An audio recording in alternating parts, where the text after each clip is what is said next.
दो भाइयों की लड़ाई, हृदयस्पर्शी कहानी। जज मेहता हमेशा की तरह वक्त पर कोर्ट पहुंच गए थे और अपने सामने पड़े ढेर सारे केसों की फाइल देखकर हमेशा की तरह उनका मन उदास हो गया था। जब से वे जज बने थे उन्होंने हजारों केसेस की सुनवाई की थी और इन सब में मारामारी, धन दौलत, जमीन के लिए लड़ाई, स्त्रियों के लिए लड़ाई, चोरी चकारी, लूटपाट, इन सब के अलावा और कुछ खास नहीं होता था। अपने रूटीन के हिसाब से उन्होंने अपने सामने पड़ी फाइलों को चेक करना शुरू किया। दूसरी फाइल उन्होंने उठाई ही थी और उस पर उनकी नज़रें टिक गई। उन्हें ये केस बाकी सबसे अलग और खास लगा। उन्होंने इस फाइल को पूरा पढ़ डाला। ये केस एक छोटे भाई ने अपने बड़े भाई पर किया था और केस करने का कारण था मां की कस्टडी पाना। मेहता जी ने सबसे पहले इसी केस की कार्यवाही करने का फैसला किया। कोर्ट में सब हाजिर हो गए। जज ने सबसे पहले छोटे भाई को अपनी बात रखने का मौका दिया। छोटे भाई ने कहा, जज साहब, मेरी उम्र 50 वर्ष है और मेरे बड़े भैया की उम्र 60 वर्ष है। हमारी माँ जो 90 साल की है वह बड़े भाई के साथ ही रहती है, लेकिन अब मैं चाहता हूँ कि माँ बाकी के बचे वर्ष मेरे साथ रहकर बिताए। माँ की सेवा करने का मौका अब मुझे मिलना चाहिए।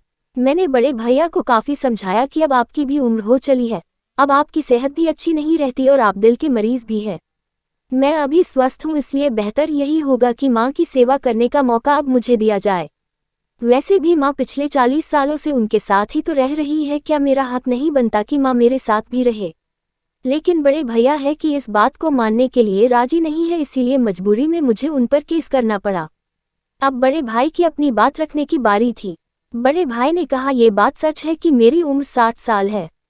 ये बात भी सच है कि अब मेरी सेहत पहले जैसी नहीं रहती, लेकिन उतना ही सच ये भी है कि मैं सिर्फ जिंदा रह पा रहा हूँ तो इसलिए क्योंकि मेरी माँ मेरे पास है। चाहे मेरी सेहत कितनी भी खराब हो, चाहे मेरी जिंदगी नर्क जैसी हो, लेकिन मेरी माँ मेरे पास होने की वजह से वही तकलीफों भरी जिंदगी स्वर्ग जैसी बन जाती है। जज साहब, आप ही बताएं, मैं माँ को अपने से दूर कैसे होने दे सकता हूँ? जज ने बड़े भाई से कहा कि तुम खुद कहते हो कि तुम्हारी सेहत अच्छी नहीं रहती, तो भला तुम कैसे अब भी माँ की देखभाल अच्छे से कर पाओगे, ये भी तो सोचो। बड़े भाई ने कहा, मैं अपनी माँ की बड़े अच्छे से देखभाल करता हूँ। आप माँ से भी पूछ सकते हैं, और अगर वो खुद कहे कि उन्हें मेरे साथ नहीं रहना तो आप बेशक उन्हें मेरे भाई के साथ भेज दीजिए। जज को ये बात ठीक लगी और उन्होंने माँ को अदालत में बुलाने का फैसला किया। 90 साल की बूढ़ी माँ बड़ी ही कमजोर थी। वो जैसे तैसे व्हीलचेयर से अदालत में आई। जज साहब ने उनसे उनका फैसला पूछा तो माँ ने कहा कि मेरे लिए दोनों ही बच्चे समान हैं, किसी एक का पक्ष लेकर दूसरे को नाराज नहीं कर सकती। आप तो जज है, आप तो ऐसे फैसले हमेशा लेते हैं। आप जो भी फैसला लेंगे वह मेरे लिए आखिरी फैसला होगा और मैं चुपचाप उसे मान लूंगी। जज साहब बहुत परेशान हो गए।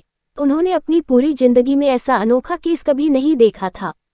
हमेशा दो भाई अपने माता पिता को एक दूसरे पर थोपते, एक कहता तुम रखो तो दूसरा कहता तुम ही रखो। जज का आश्चर्य तब और भी ज्यादा बढ़ गया जब उन्हें पता चला कि माँ के पास दोनों बेटों को वसीयत में देने के लिए फूटी कौड़ी भी नहीं थी। बड़े सोचने विचारने के बाद जज ने फैसला किया कि माँ को अब छोटे भाई को सौंप देना चाहिए। ये फैसला सुनते ही बड़ा भाई जमीन पर बैठ पड़ा और फूट फूट कर रो पड़ा। उसे रोता देख कोर्ट में हाजिर सभी के साथ जज की भी आंखों से आंसू बह निकले। दोस्तों, आपने भाई भाई की लड़ाई बहुत देखी होगी, लेकिन जैसे इन दोनों भाइयों ने अपनी माँ के लिए लड़ाई की वैसी अनोखी लड़ाई कभी नहीं देखी होगी। इस कहानी से और इन दोनों भाइयों से हमें सीखना चाहिए कि अपने माँ बाप का कर्ज कैसे उतारा जाता है और माँ बाप की सेवा कैसे निस्वार्थ भाव से की जाती है।